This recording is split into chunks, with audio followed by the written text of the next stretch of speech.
Hakimnya juga ada yang diduga bermasalah, ijazah palsu. 8 hakimnya juga cacat negarawan karena turut membiarkan. Saya minta supaya 9 hakim ini mundur. RUU MK perubahan keempat ini harus segera dibahas kembali dan diparipurnakan. Kita melihat bahwa penataan MK itu harus segera diperbaiki. Diperbaiki dalam rangka reformasi itu kan memperbaiki. Memperbaiki ya disegerakan dilakukan pembahasan dalam RUU perubahan keempat tadi. Ya, sehingga kita semua sudah harus selesai dengan masalah-masalah itu, mengakhiri masalah yang ada itu.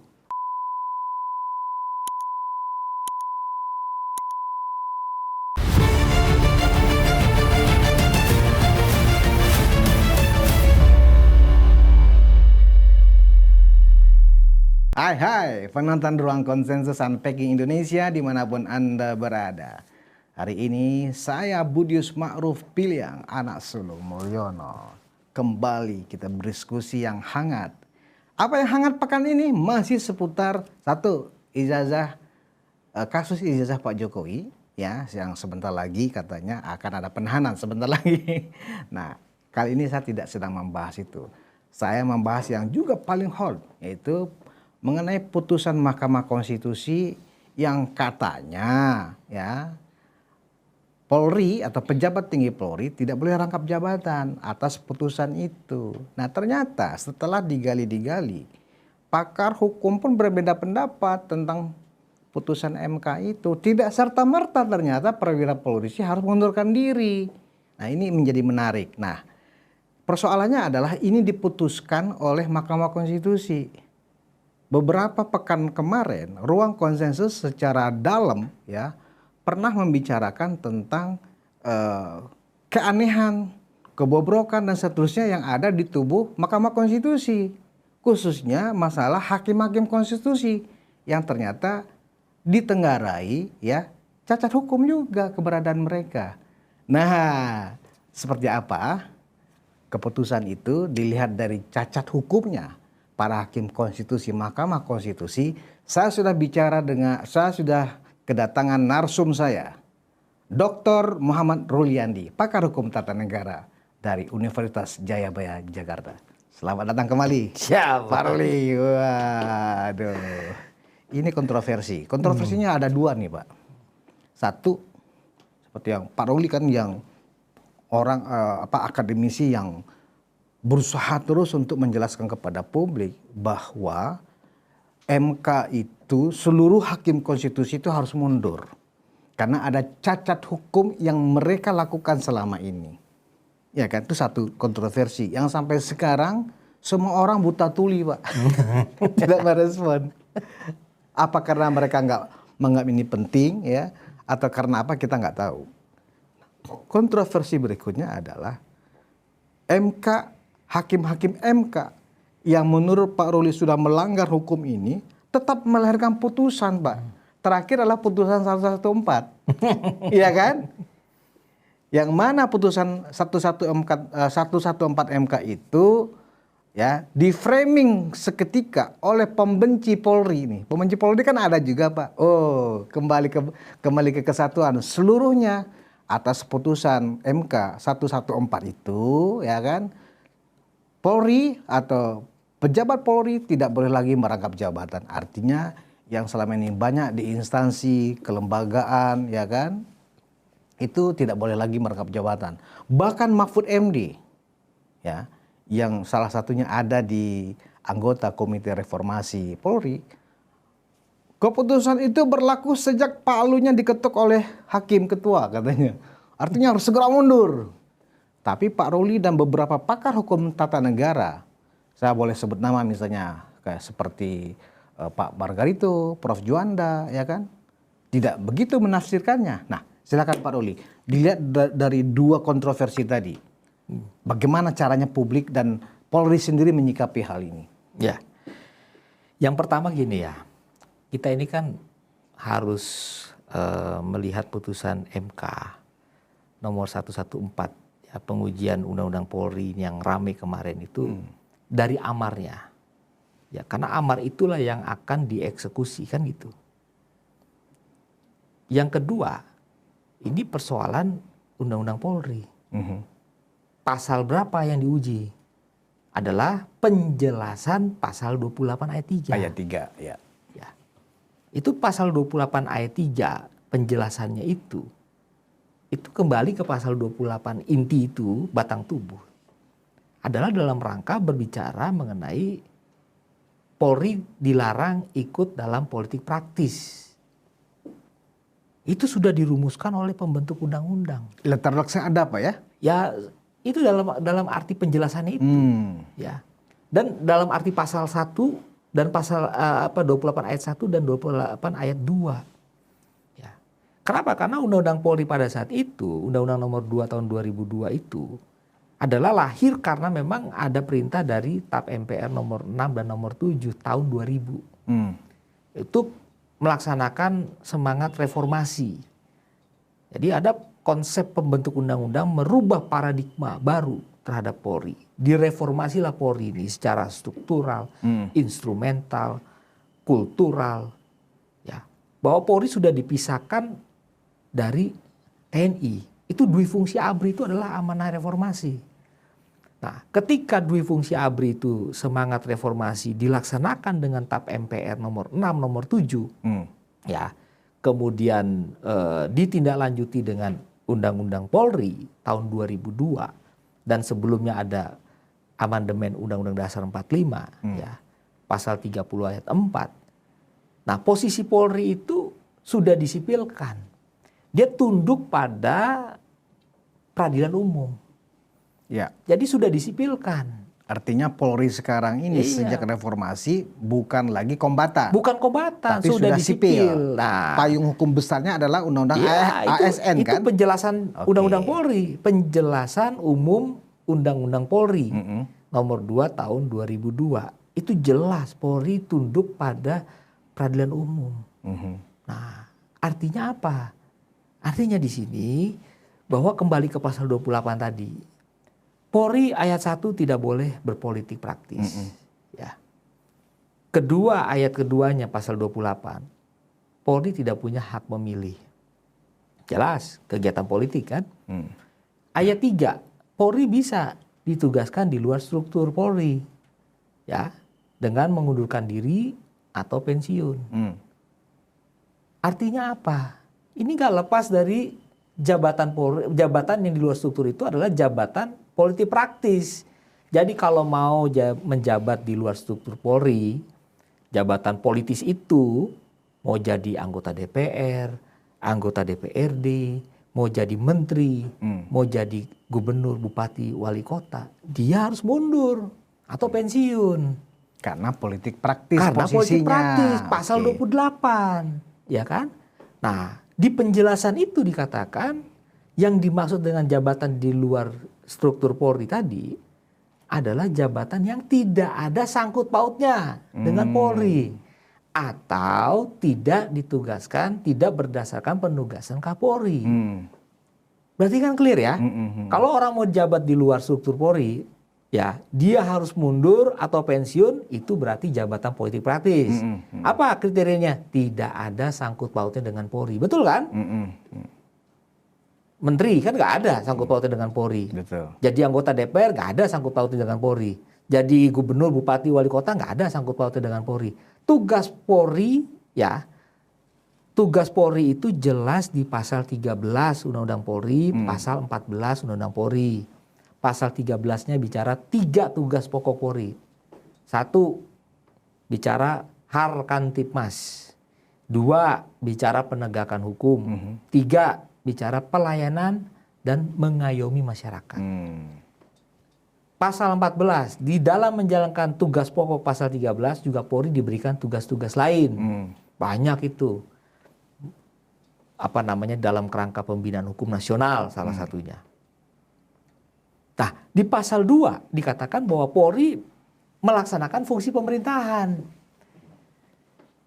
Ini berarti Polri harus siap membantu tugas-tugas pemerintahan, ya, di mana kepala pemerintahan itu adalah presiden selaku pemegang kekuasaan tertinggi, chief eksekutif di bidang aparatur sipil negara. Orang mau jadi eselon 1 A, Dirjen, Sekjen, Irjen. Itu SK-nya SK apa? SK Presiden. SK Presiden. Betul nggak? Karena itu dia sebagai pemegang kekuasaan tertinggi di bidang pemerintahan adalah presiden. Nah, ketika dia ada sangkut pautnya dengan Polri, ya, dia nggak bisa ditafsirkan dengan pasal 28 ayat 3. Itu harus dilakukan paradigma Undang-Undang ASN. Kenapa? Karena Undang-Undang Polri nomor 2 tahun 2002 itu mengatakan bahwa Polri sudah mewadahi, mengakomodir Undang-Undang 43 tahun 99. Apa? Tentang kepegawaian. Undang-Undang kepegawaian itu dalam konsideran menimbangnya adalah merupakan bagian dari unsur aparatur negara. Sehingga dirubahlah itu tahun 99 menjadi Undang-Undang nomor 5 tahun 2015 tentang aparatur sipil negara. Undang-Undang ASN. Dirubah lagi tahun 2023 dengan nomor 20, Undang-Undang nomor 20 tahun 2023 tentang Undang-Undang ASN. Polri ada nggak di dalam Undang-Undang ASN? Ada di pasal 19. Bahwa untuk mengisi jabatan pimpinan tinggi itu bisa diisi oleh ya prajurit TNI aktif dan atau anggota Polri. Bisa. Bagaimana mekanismenya? Mekanismenya diatur di dalam peraturan pemerintah tentang manajemen pegawai negeri sipil yang kemudian melalui peraturan Kapolri, Perkap nomor 12 tahun 2018 tentang penugasan anggota Polri di luar struktur. Itu bisa. Kenapa? Karena untuk meminta jabatan Polri di ASN itu yang di jabatan-jabatan sipil itu harus dengan permintaan dari kementerian lembaga. Ya, itu dia harus memberikan surat permohonan kepada Polri, ya, Kapolri. Kemudian ketika Kapolri sudah menerima, dia berkoordinasi dengan Menpan. Untuk tanya, ini kira-kira ada permintaan, bagaimana penyetaraannya? Menpan bikin surat, kan begitu, melakukan penyetaraan, pangkat, golongan, jabatan, ya kan, bintang 1, bintang 2, bintang 3, misalnya ditempatkan di mana, ya kan, begitu juga untuk jabatan direktur di Direktorat Jenderal, misalnya di tempat mana, ya kan, staf khusus, staf ahli, dan sebagainya. Ketika sudah oke, rekomendasi keluar, ya sudah Polri melakukan penugasan. Tidak ada yang salah di sana. Ya, kepada anggota aktifnya di luar struktur tadi. Karena masih dalam lingkup aparatur sipil negara. Jadi artinya putusan MK ini sebetulnya tidak membawa akibat hukum. Tidak membawa akibat hukum. Tidak ada membawa akibat hukum terhadap penugasan anggota aktif Polri di luar struktur yang ada dalam kementerian lembaga. Jabatan sipil. Kenapa Pak, ketika putusan ini diketuk oleh majelis hakim, langsung tafsir yang muncul adalah bahwa Polri tidak lagi boleh merangkap jabatan. Itu kenapa Pak? Jadi gini, penjelasannya pasal 28 ayat 3 yang dimaksud dengan jabatan di luar struktur Polri adalah jabatan yang tidak ada sangkut pautnya dengan Polri atau ya kan tidak berdasarkan penugasan dari Kapolri. MK menyatakan frase sepanjang frase atau tidak berdasarkan penugasan Kapolri itu dicabut. Konsekuensinya apa? Kenapa? Kalau Sebetulnya itu dicabut frasa itu. Sebenarnya ini hanya membuat bingung aja. Oh, membuat multi tafsir. Oh, nah, iya. Kenapa membuat banyak tafsir? Satu, kalau dibalik logika hukumnya di dalam membaca tadi atau tidak berdasarkan penugasan Kapolri, dibalik. Kalau berdasarkan penugasan Kapolri berarti bisa nggak? Bisa. Betul. Kira-kira bertentangan nggak? Tidak. Nggak bertentangan nggak dengan pasal 28 ayat 3 bahwa Polri itu kalau mau duduki jabatan politik praktis dia harus mengundurkan diri. Kalau dengan penugasan Kapolri berarti kan seolah nggak mengundurkan diri. Iya. Nah, itu bisa menyebabkan multitafsir. Jadi sudah kata MK, ini saja yang tidak ada sangkut pautnya dengan Polri, dah clear. Kenapa kalau itu tetap dipertahankan frase tadi atau tidak berdasarkan penugasan Kapolri, dibalik. Berarti kalau dengan penafsiran penugasan Kapolri seolah-olah bisa, ya kan, ditempatkan di jabatan-jabatan politik praktis. Itulah yang akan membuat multitafsir sehingga itu dicabut oleh MK. Ketika dicabut nggak ada masalah, nggak ada implikasi hukumnya. Nggak dicabut pun juga sebenarnya nggak ada masalah. Hanya kalau ditafsirkan secara a contrario, frase tadi yang dicabut itu bisa menimbulkan multitafsir seolah-olah kalau ada penugasan boleh ditempatkan di jabatan politik praktis, kira-kira gitu. Nah, sekarang kan sejumlah civil society, anggap begitu, yang macam-macam latar belakangnya, ada akademisi, ada yang aktivis, ada yang notabene pembenci Polri ya. Itu menafsirkan seolah-olah secara sepihak putusan 114 MK ini ya mengharuskan ya Kapolri harus segera menarik kembali ya seluruh anggotanya, baik itu Pamen ataupun Pati yang ada di instansi dan lembaga ya, untuk meminta dua pilihan, mengundurkan diri ya atau kembali ke kesatuan. Itu bagaimana Pak? Itu tafsir yang salah atau memang ada kepentingan politik di sana karena kebencian kepada Polri? Ya, saya nggak bisa menebak sejauh mana ada kepentingan politik dia ya. Kenapa harus membuat wacana seperti itu? Yang pasti itu salah menafsirkan. Salah menafsirkan. Salah membaca putusan. Artinya nggak harus seperti itu tafsirnya. Iya, karena yang dibaca amarnya dong. Contoh misalnya, ini contoh sederhana. Dalam kasus pidana misalnya, putusan pidana. Di dalam pertimbangan dinyatakan terdakwa si A terbukti ya berdasarkan keterangan saksi dan bukti-bukti lainnya, fakta yang ada terungkap di persidangan, dia membunuh si B. Iya. Membunuh ya. Dalam amarnya dikatakan membebaskan terdakwa. Kira-kira yang mau dipakai yang mana? Amar atau pertimbangan? Ya kan? Ini kan ada pertimbangan, ada amar. Dalam putusan MK. Ya kita pakai amar dong. Amar putusan ini kan hanya bicara penjelasan. Ya kan? Itu pun nggak semuanya dicabut. Hanya yang berkaitan dengan atau tidak berdasarkan pun dicabut. Ya kan? Yang ada kata-kata tidak ada sangkut pautnya Polri, itu artinya termasuk jabatan politik praktis. Maksudnya itu. Jadi yang pertimbangan-pertimbangan itu harusnya nggak usah dijadikan argumen untuk mengatakan tafsirnya macam-macam gitu Pak ya? Iya, kalau pertimbangannya sejalan, misalnya tadi balik lagi kasus pidana. Nah, terdakwa si A, ya kan, berdasarkan fakta-fakta yang terungkap di persidangan, keterangan saksi, ya kan, terbukti membunuh si B. Amarnya menyatakan terbukti secara sah dan meyakinkan. Sejalan. Ya kan sejalan. Antara pertimbangan dengan amar. Ya, terdakwa ya kan divonis penjara sekian tahun. Sejalan nggak? Sejalan. Ya. Kalau nggak sejalan, ini terdakwa pertimbangannya sen kiri, amarnya belok kanan. Nah, putusan 114 ini menurut Pak Ruli ini nggak sejalan antara pertimbangan dengan amar. Iya. Apakah ini disengaja oleh MK supaya rame? MK ini kan kata Pak Ruli kan juga memang lagi bermasalah juga. Saya curiga jangan-jangan sengaja dibikin bermasalah. Jadi begini ya, memang MK harus betul-betul negarawan. Iya. Ya, nggak boleh ada bayang-bayang kekuasaan. Bayang-bayang apapun lah. Oh, bayang-bayang apapun nggak boleh. Ya? Jadi artinya begini, sebuah putusan itu murni untuk kemaslahatan bangsa dan negara. Dengan adanya pertimbangan yang tidak sejalan dengan amar ini membuat orang bingung. Ya kan? Pertimbangan dengan amar itu lain, Pak.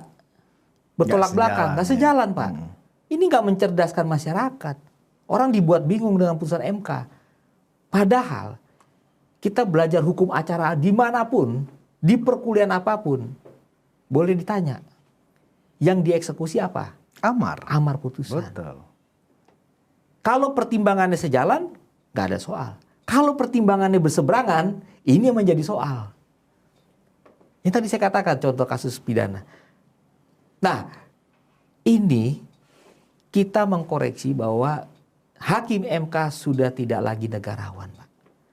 Ya, dalam putusan 114 ini tidak Hakim mencerminkan MK tidak lagi negarawan. Seorang negarawan yang baik di dalam memutus karena perkara berdampak ini. Bikin gaduh. Bikin gaduh, Pak. Ini Hakim fakta. MK bikin gaduh. Ini fakta kan. Pertimbangan dengan amar itu tidak sejalan. Nah, Pak Ruli, kalau kita lihat yang mengajukan gugatan ini kan 2 orang ya. Nah, saya nggak tahu. Mudah-mudahan Pak Ruli memang membaca dasar mereka mengajukan gugatan.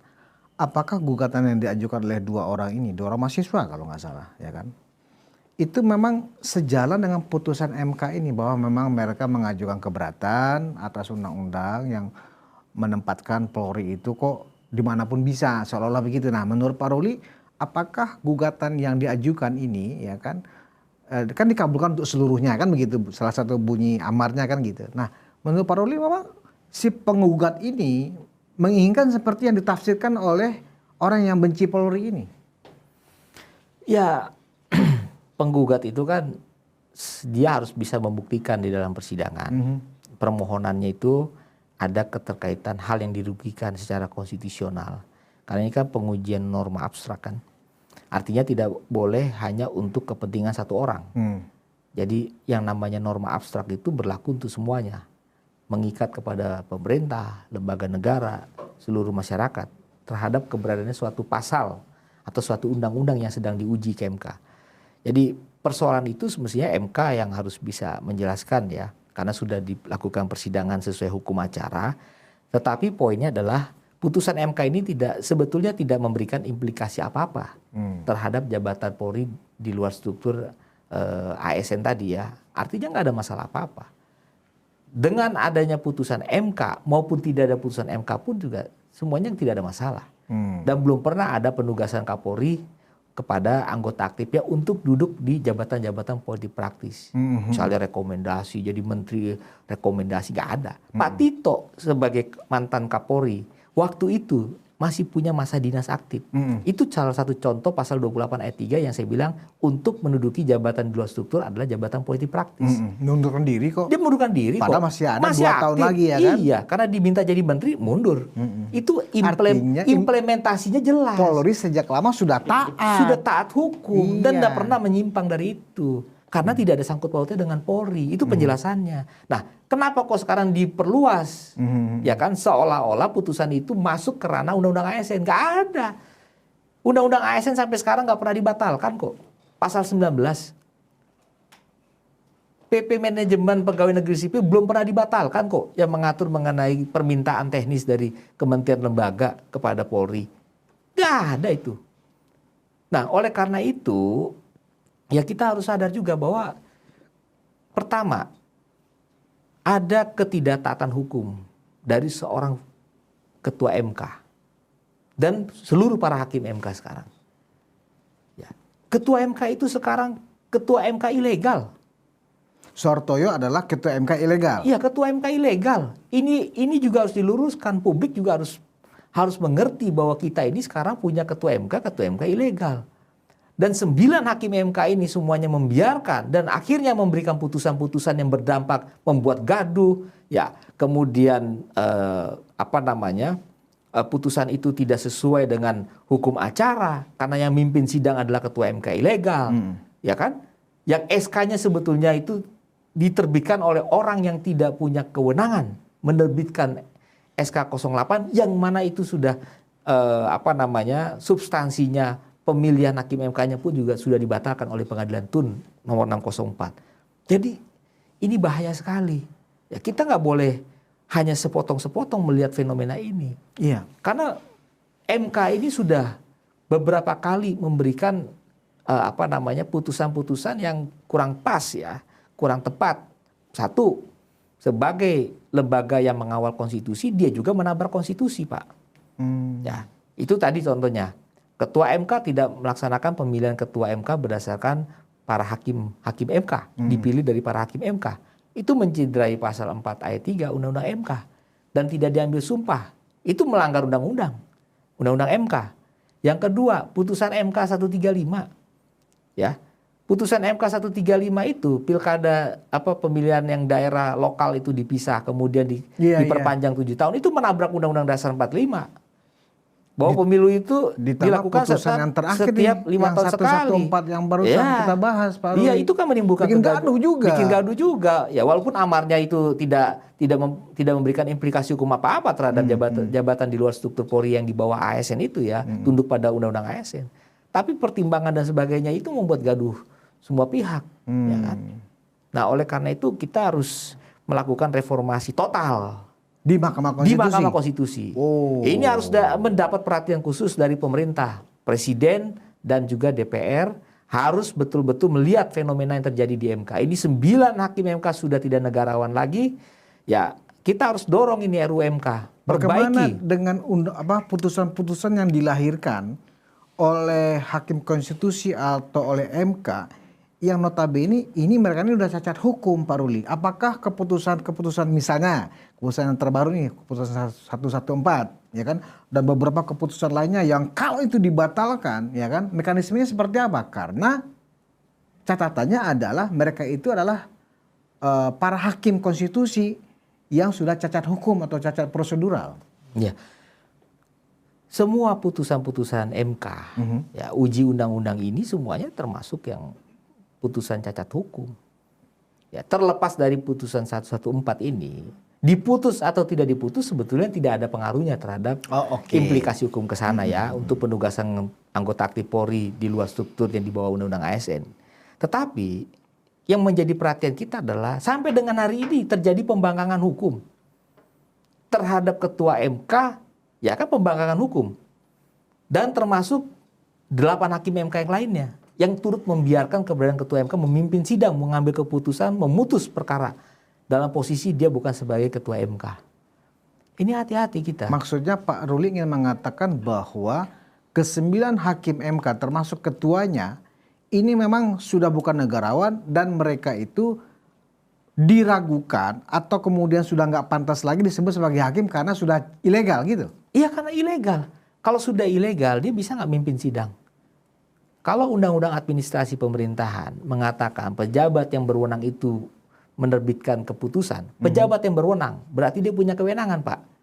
Yang menetapkan SK Soehartojo adalah dirinya sendiri yang tidak berwenang, yang tidak punya kapasitas, ya kan? Otomatis dia batal demi hukum. SK itu kan. Nah, kalau SK itu batal demi hukum tidak ada artinya. Lalu siapa yang mimpin sidang selama ini? Dari mulai sidang-sidang panel itu kan harus ada surat keputusan penunjukan majelis hakim panel dalam setiap perkara yang disidangkan oleh 3 majelis hakim, 3 orang majelis hakim itu kan. Nah, itu dimulai dari adanya penunjukan oleh ketua MK, ya kan, untuk menjalankan proses-proses penanganan perkara di MK. Nah, ini kan berbahaya sekali. Pak Ruli, saya pernah membaca argumen bantahan dari Wakil Ketua MK Saldi Isra ketika ditanyakan soal putusan petun ya yang membatalkan ya pengangkatan Ketua MK Soehartojo, ya kan? Menurut Saldi Isra tidak ada istilah pembatalan, itu cuma memperbaiki. Itu gimana Pak? Apakah itu disebut Saldi Isra sebagai hakim konstitusi atau wakil ketua MK itu sudah melakukan kebohongan publik? Pertama itu Saldi Isra itu ngawur, ya, ngawur sekali. Saya nggak tahu belajar hukum di mana itu Saldi Isra. Kok bisa mengatakan putusan PT UN itu tidak membatalkan keputusan Soehartojo menjadi ketua MK dan ketua MK tetap sah Soehartojo. Amar putusannya jelas kok. Amar putusan, amar itu kan istilahnya kalau dalam Islam itu amar ma'ruf nahi munkar. Iya. Ya, kita melaksanakan perintah. Ya kan? Perintah itu ya diamar. Amar itu ada nggak perintah untuk perbaiki keputusan SK Soehartojo? Gak ada. Membatalkan dan mencabut kok. Dia sudah di pihak yang kalah kok. Menghukum tergugat. Nah, berarti benar dong. Itu kan kebohongan publik. Artinya pembodohan publik. Bukan lagi kebohongan ya. Pembodohan publik, rekayasa putusan, amar putusan. Tidak ada amar putusan yang mengatakan meminta kepada tergugat untuk memperbaiki. Gak ada itu. Ya, itu pembodohan publik. Bisa dipidana nggak sih itu Pak? Kalau itu dituntut misalnya? Ya, tergantung penyidik. Oh, tuh. Penyidik. Ya kan?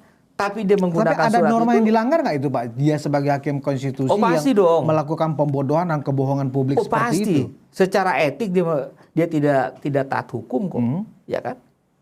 Kemudian yang kedua, itu kan putusan pengadilan sudah berkekuatan hukum tetap.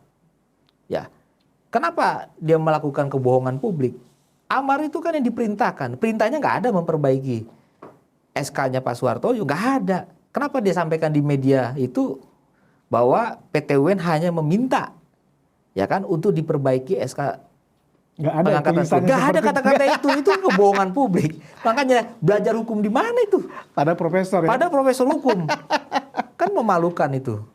Nah, kalau begitu berarti memang sangat akut ya akut artinya problem moral ya. Ya.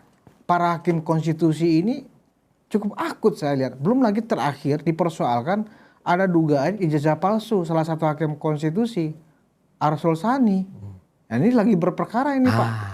Jadi kalau kita lihat, terlepas dari topik kita sedang membahas konsekuensi atau implikasi dari putusan MK 114 tentang pemisahan jabatan itu di kepolisian, ternyata ini lebih bahaya Pak.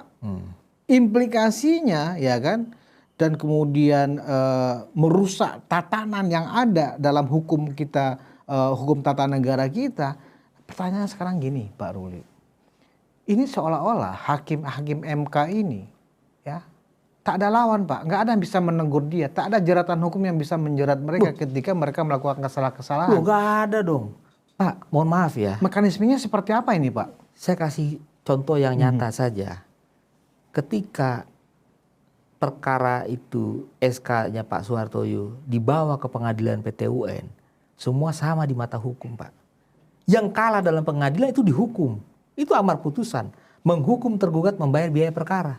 Itu artinya hukuman bagi yang kalah untuk menaati putusan.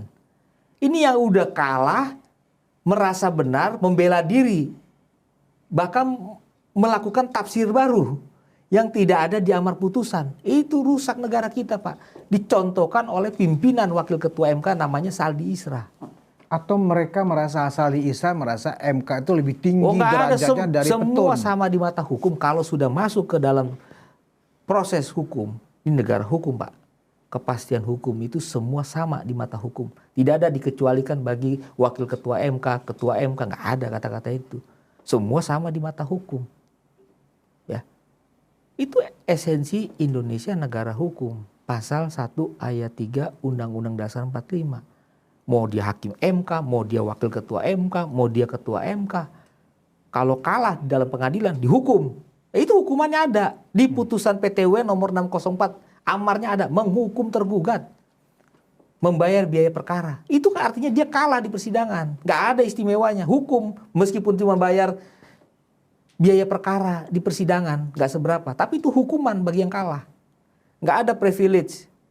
Bahwa ini adalah pelaku kekuasaan tertinggi kehakiman, lepas dari campur tangan kekuasaan kehakiman sehingga punya marwah yang lebih tinggi. Nggak ada. Masuk dunia hukum, semua sama di mata hukum. Equality before the law. Ketika ada unsur atau motif seperti itu yang diambil oleh Saldi Isra, oh ngapain PT UN ganggu-ganggu kita kan lebih tinggi MK. Sementara kan PT UN kan hanya pengadilan tingkat pertama, kita ini MK loh, kan gitu, hakim konstitusi.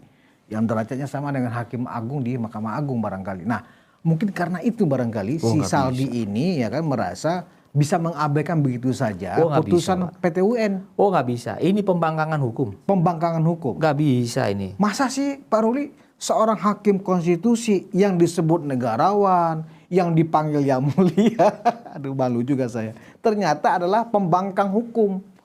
Kok Komisi 3 DPR, kok misalnya presiden sendiri ya tidak melihat ini adalah sebuah persoalan yang sangat mendesak untuk diperbaiki Pak. Ya, kenapa Pak? Saya kurang paham ya. Artinya kita semua sudah berupaya untuk mengingatkan ini bahaya negara kita saat ini kalau Mahkamah Konstitusi dibiarkan begitu saja dengan keberadaan ketua MK ilegal dan semua sudah melakukan pembiaran di antara para hakim itu kepada keberadaan ketua MK ilegal dan akibatnya putusan-putusan MK itu sekarang itu bisa diperdebatkan lagi. Terlepas dari putusan itu memberikan dampak kepada warga masyarakat diterima atau tidak diterima, artinya itu menjadi persoalan hukum juga. Ya. Apakah orang yang memimpin sidang itu sah apa enggak? Itu secara hukum acara di Mahkamah Konstitusi kan harus jelas. Ya. Nah, sekarang kita berupaya untuk memperbaiki MK dengan melakukan tata ulang terhadap kelembagaan MK ini. Perubahan keempat ini yang sedang kita tunggu-tunggu ya di DPR dan pemerintah sebetulnya sudah sepakat itu hari ya. RUU MK itu RUU MK perubahan keempat ini sebetulnya tinggal menunggu sidang paripurna. Hanya waktu itu terkendara dengan habisnya masa keanggotaan DPR periode 2019-2024. Tapi kan pasal 71 huruf A Undang-Undang Nomor 12 Tahun 2011 ya, tentang pembentukan peraturan perundang-undangan yang telah diubah beberapa kali itu mengatakan itu kalau sudah dibahas bersama DIM-nya, kemudian sudah disepakati, itu bisa di carry over. Artinya bisa dilimpahkan, dilanjutkan pada pembahasan masa periode berikutnya. Artinya ini momen yang paling baik untuk menata ulang MK, terutama hakim-hakim MK yang tidak negarawan lagi menurut saya ya. Itu harus kita cermati betul karena dua cabang kekuasaan trias politika kita, Presiden dan DPR ini punya kewenangan untuk melakukan penataan melalui regulasi perubahan keempat ini. Saya jadi menarik nih Pak, agak sedikit saya punya tafsir, tapi tafsir dalam konteks bagaimana kita membangun narasi sehingga memang publik teredukasi bahwa hakim-hakim konstitusi itu sudah tidak layak lagi memimpin sidang. Saya mengambil fenomena ijazah palsu Pak, ya, ijazah palsu yang tuduhan ijazah palsu Pak Jokowi kan gitu ya. Tapi kan kalau kasus itu kan nggak jelas ya, buktinya nggak jelas, dasar hukumnya nggak jelas ya kan, hanya berdasarkan wah ini kan hasil riset ilmiah, debatable di situ. Nah ini kan bisa kita katakan sudah menjadi ketua MK palsu nggak kayak begitu, atau ketua MK yang cacat hukum. Dan bisa di LP nggak sih Pak kalau ada hakim konstitusi yang seperti ini, bisa lapor polisi nggak sebagai sebuah tindakan yang dianggap ada ancaman pidananya Pak? Iya. Mereka-mereka ini, Saldi Isra, Suhartoyo dan 7 hakim konstitusi lainnya. Ya. Yang pertama, analisa saya surat SK nomor 8 tahun 2024 itu tanggal 30 Desember 2024 yang ditetapkan oleh Ketua MK Suhartoyo ilegal itu bisa dibawa ke kasus pidana. Ya kan? Bisa LP itu Pak ya? Bisa LP pidana. Kenapa? Karena proses-proses itu tidak melalui putusan pengadilan tun ya. Putusan pengadilan tun itu sudah membatalkan pengangkatan Suhartoyo. Dibatalkan SK itu yang di dalamnya termasuk rapat pleno pemilihan 9 November 2023. Itu ada dalam konsiderasi menimbang di SK itu. Ketika dibatalkan SK pengangkatan Suhartoyo nomor 17 itu tahun 2023, otomatis pemilihan rapat pleno hakim MK itu juga dibatalkan. Kenapa masih dipasang di SK nomor 8? Ya, itu kan berarti ada rekayasa hukum di sana. Ada memang niat untuk melakukan memalsukan suatu fakta hukum yang sudah diputus ingkrah. Itu putusan ingkrah itu kan fakta hukum, Pak. Fakta hukum yang tidak bisa dibantah lagi harus dieksekusi. Ya. Nah, itu menurut saya ada implikasi pidana juga. Ya, cuman masalahnya belum ada yang melapor pidana. Nah, tapi kalau mau dilapor bisa juga. Sama seperti sudah terjadi kepada Yang Mulia Pak Arsul Sani, itu sudah dilaporkan ke Bareskrim karena dugaan ijazah palsu itu kan. Dan sudah ada respon juga dari Komisi 3 DPR. Berarti termasuk MK-MK. Baik Suhartoyo dan Saldi Isra dimungkinkan oleh warga negara untuk dilaporkan polisi juga Pak ya, karena bisa.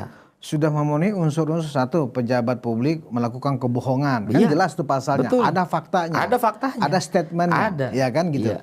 Begitu juga dengan Suhartoyo selaku ketua MK. Itu kan juga bisa diterima sebagai sebuah laporan polisi atau LP karena dia tidak mentaati keputusan petun. Itu kan berarti kesengajaan. Iya. Padahal dia adalah seorang aparat hukum. Ya kan gitu loh. Itu mungkin ada saran Pak Ruli kepada segenap warga negara Indonesia yang ingin melaporkan Saldi Isra dan Suhartoyo ke karena polisi. Pasal pidana itu ada yang delik pidananya itu menyangkut langsung siapa pelaku utamanya, kemudian ada yang mendukung, ya kan, menyuruh melakukan, itu kan semua aja pasal 55 namanya pasal turut serta kan dalam penegakan hukum pidana. Nah ini tinggal nanti kalau itu ada yang berani melaporkan pidana LP di Bareskrim, ya otomatis nanti akan didalami pasti, ya kan, peran-perannya para hakim ini 8 hakim ini kan di luar dari ketua MK. Wakil Ketua MK dan para hakim yang lainnya seperti apa, ya kan? Apakah membantu, menyarankan apa seperti apa sehingga kok bisa SK8 itu bisa keluar gitu kan? Apakah memang hanya Soehartoyo sendiri ngumpet-ngumpet tanda tangan atau ada diskusi-diskusi kan kita nggak tahu kan? Itu. Nah, Pak Ruli, apakah diskusi kita yang istilahnya mengulik ya kebobrokan yang terjadi di internal Mahkamah Konstitusi ini bagian dari yang sifatnya melakukan pencemaran nama lembaga dan seterusnya? Apakah bisa kemudian diskusi seperti ini ya dikategorikan seperti itu? Padahal kan kita bicara fakta-fakta, ya, bukan gibah, bukan gosip, bukan katanya, tapi ada fakta-faktanya. Gimana menurut Pak Ruli? Ini fakta, kritik, ya. Saya sendiri sudah melakukan itu kok. Kemarin-kemarin sudah membuat surat resmi saya kepada Ketua MK ilegal Pak Soehartoyo dan meminta juga kepada Ketua Komisi 3 DPR untuk bermohon agar diberikan ruang gelar rapat dengar pendapat itu membahas mengenai keabsahan Ketua MK ilegal Soehartoyo. Jadi artinya ini berangkat dari suatu fakta hukum yang saya mencermati ini ada kekeliruan. Ya, ini bagian dari kritik untuk memperbaiki MK. Karena kalau dibiarkan ini yang rugi masyarakat. Orang rame-rame menguji ke MK.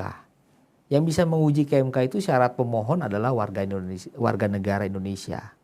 Kemudian badan hukum, ya, kemudian kesatuan masyarakat adat, ya kan? Kemudian yang terakhir bisa lembaga atau pemerintah. Ini 4 legal standingnya. Yang pertama adalah warga negara Indonesia yang disebut.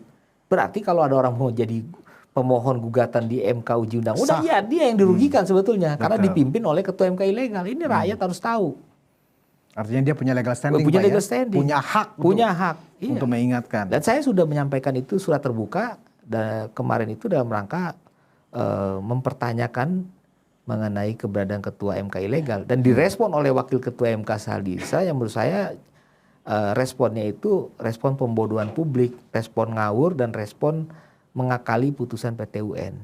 Jadi 3 yang saya lihat dari komentar itu tidak layak untuk menjawab surat saya pada saat itu. Nah, terakhir nih Pak Ruli, kita kan sekarang presiden khususnya dan masyarakat sedang menaruh perhatian untuk adanya reformasi di tubuh kepolisian. Ya. Padahal sesungguhnya ya, yang justru lebih mendesak menurut saya adalah reformasi di tubuh Mahkamah Konstitusi. Apa pandangan Pak Ruli atau himbauan Pak Ruli kepada Presiden untuk juga segera melakukan reformasi di tubuh MK? Himbauan saya dengan adanya keberadaan sekarang, hiruk pikuk ya, ada dugaan ijazah palsu, sudah dilaporkan ke Bareskrim, sudah direspon Komisi 3 DPR, sudah direspon oleh MK-MK, bahkan dipersilakan Pak Arsul untuk menjawab, ya, mengklarifikasi terhadap dugaan itu kan. Itu permintaan dari MK-MK yang kita baca di detik.com. Pak Palguna mengatakan demikian. Kemudian hiruk pikuk yang kedua ini yang lebih parah lagi, Ketua MK-nya adalah Ketua MK ilegal. Dan sampai sekarang nggak mau turun juga, nggak mau mundur juga. Saya bingung apa alasannya kan. Padahal katanya negarawan kan. Harusnya bercermin aja. Oh, saya tidak pantas di sini. Selesai urusan, Pak. Iya. Selesai. Kita semua nggak mau bikin heboh kok. Iya, betul. Ya kan, ngapain? Kita udah mengingatkan secara halus. Sederhana Pak ya, aja. Dia mengundurkan diri. Ya, minta kan, maaf saya kilaf. Karena saya kilaf. Kan dibenarkan itu Pak ya, karena saya kilaf. Hakim juga bisa kilaf. Yang penting sesuaikan aja prosedurnya. Gelar lagi rapat pleno Hakim MK, pilih lagi. Siapapun yang terpilih, itulah yang resmi, itulah yang legal. Betul. Kalau ini kan ilegal jatuhnya. Betul. Kenapa sih Pak? Karena memang enak ya jadi ketua MK. Ya, saya belum tahu. Coba tanya aja sama Pak Soehartoyo. Atau kita tanya ke Pak Anwar Usman ya. Tapi nggak mungkin kita bertanya ke Akil Mukhtar, dia dalam penjara sekarang masih. Iya. Bisa juga tanya ke Pak Jimli atau Pak Mahfud. Pak Jimli. Iya. Biar lengkap semuanya kan. Benar. Nah, terakhir apa himbauan Pak Ruli kepada Presiden? Karena kepala negara kan adalah presiden, Pak. Ya. Ya kan? Ya ini harus dilihat bahwa Presiden kan sudah menjalankan fungsinya. Oke, Polri kita benahin, dibentuklah tim percepatan reformasi, ketuanya Prof. Jimli. Nah, sekarang ternyata ada masalah yang juga akutnya lebih berat sebenarnya dari Polri. Ada di tubuh Mahkamah Konstitusi. Ini masalah kedaulatan rakyat, Pak. Nah, mungkin ada himbauan Pak Nuri supaya membentuk juga tim percepatan reformasi di tubuh Mahkamah Konstitusi. ya muatannya adalah RUU MK perubahan keempat ini harus segera dibahas kembali dan diparipurnakan. Itu mendasarkan pasal 71A Undang-Undang tentang pembentukan peraturan perundang-undangan. Siapa pembentuk undang-undang? Ya Presiden dan DPR. Ini nggak bisa tutup mata. Hari ini sudah kejadian kok. Ketua MK-nya melanggar Undang-Undang 45, ya kan? Hakimnya juga ada yang diduga bermasalah ijazah palsu. 8 hakimnya juga cacat negarawan karena turut membiarkan. Saya minta supaya 9 hakim ini mundur. Ya. Terus kemudian yang berikutnya adalah kita melihat bahwa penataan MK itu harus segera diperbaiki. Diperbaiki dalam rangka reformasi itu kan memperbaiki. Memperbaiki ya disegerakan dilakukan pembahasan dalam RUU perubahan keempat tadi. Ya. Sehingga kita semua sudah harus selesai dengan masalah-masalah itu. Mengakhiri masalah yang ada itu. Tidak perlu dibentuk semacam komite atau komisi seperti ya itu teknisnya silakan itu. aja dibuat apa bikin tim reformasi MK atau apa. Ya itu bukan merupakan intervensi, bukan. Karena nggak ada kaitannya dengan putusan-putusan kan. Kecuali memerintahkan putusannya A, B, C gitu. Itu kan memang ya kita semua sudah paham bahwa lembaga pengadilan itu tidak boleh diintervensi oleh siapapun. Ya, tidak boleh ada campur tangan dari kekuasaan manapun. Tapi ini kelembagaan yang kita lihat ya. Kelembagaan itu boleh melalui perbaikan yang ada dalam proses konstitusional, namanya proses legislasi di DPR dan pemerintah presiden ini. Nah, Pak, karena sifat dari keputusan MK itu final and binding gitu, artinya terakhir dan mengikat gitu ya. Di tengah fakta-fakta hukum juga bahwa mereka ini adalah pembangkang justru orang yang tidak taat hukum. Apakah keputusan-keputusan yang dilahirkan dari hakim konstitusi yang cacat prosedural, cacat etika seperti ini merusak atau mengganggu keputusan yang azasnya final and binding tadi itu, Pak? Ya kalau final and binding itu kan putusan yang kita anggap memang hakim ketuanya benar, ya kan? Ya dia memang yang sah, ya kan? Ya itu harus kita hormati sebagai putusan final dan binding. Ya semua orang patuh hukum lah istilahnya. Tapi kalau ketua MK-nya ilegal mimpin sidang, kita mempertanyakan ini putusannya kira-kira sah apa enggak? Berarti kekuatan final and binding-nya boleh diabaikan atau gimana, Pak? Ya otomatis dong. Kita mempertanyakan itu dengan mengabaikan putusan final and binding kan? Bagaimana coba putusan yang dilahirkan oleh ketua MK ilegal mimpin sidang? Sejak 16 Desember itu nggak boleh lagi ada ketua MK atas nama Soehartojo. Ini dasar hukum Pak Ruli bicara seperti ini ada nih Pak, bahwa ketika hakim yang memutuskan, hakim konstitusi yang memutuskan sebuah pengajuan judicial review ke MK, ketika memang yang memutus itu cacat hukum, otomatis ya azas final and binding-nya juga layak diabaikan. Otomatis dong. Oke. Karena hukum acara itu kan dipimpin oleh ketua, orang yang sah gitu ketua ya? MK. Ya kan? Persidangan pleno itu persidangan termasuk membaca putusan MK. Artinya semuanya nggak sah. Loh, itu kan hukum acara. Putusannya final and binding pun bisa diabaikan. Loh, iya dong. Berarti Polri kemudian ada keputusan presidential threshold yang 0% juga bisa termasuk diabaikan 0%, juga ya. Termasuk 135. Bisa diabaikan semuanya. Bisa. Luar biasa. Karena dibacanya ketua MK yang mimpin persidangan. Ini kan ketua MK ilegal. Ini baru tsunami ini Pak. Benar nggak Pak? Ini baru tsunami hukum nih, ya kan? Artinya memang perlu segera intervensi presiden. Pasti, karena harus. presiden adalah kepala negara. Oh iya dong. Kan begitu Pak? Iya. Gitu loh. Wah luar biasa nih Pak. Kalau orang kemarin-kemarin menyebut putusan Polri ini adalah tsunami, memisahkan jabatan yang di sipil harus kembali ke kesatuannya ke Polri, itu kan dianggap bakal ada tsunami ini di Polri, ternyata nggak ada apa-apanya. Itu malah tidak ada implikasi apa-apa justru. Yang justru tsunami justru adalah keadaan yang ada di Mahkamah Konstitusi. Terima kasih Pak Muhammad Ruliandi, dosen Hukum Tata Negara Universitas Jayabaya. Penonton Ruang Konsensus Unpacking Indonesia, yang menarik dari percakapan saya dengan Pak Ruliandi adalah mengenai ketaatan publik atau para pihak atas putusan MK yang katanya final dan binding. Ternyata karena cacat hukumnya, hakim konstitusi yang menyidangkan kasus-kasus dan memberikan amar putusan, itu keputusan final and binding itu bisa diabaikan dan itu punya kekuatan hukum untuk mengabaikan itu. Nah, karena itu memang ada tsunami hukum, ada prahara, bahkan ada yang sifatnya ini sudah akut yang terjadi di Mahkamah Konstitusi. Apalagi seperti yang kita dengar tadi penjelasan Pak Ruli, Wakil Ketua MK juga bermasalah melakukan kebohongan publik, Saldi Isra. Begitu juga dengan Ketua MK Suhartoyo. Luar biasa. Reformasi tidak saja perlu dilakukan di Polri, tapi yang lebih mendesak perlu ada percepatan reformasi di tubuh Mahkamah Konstitusi. Semoga Presiden Prabowo Subianto mendengarkan persoalan ini dan segera mengambil tindakan. Terima kasih atas perhatian Anda. Kita bertemu di episode selanjutnya. Wassalamualaikum warahmatullahi wabarakatuh.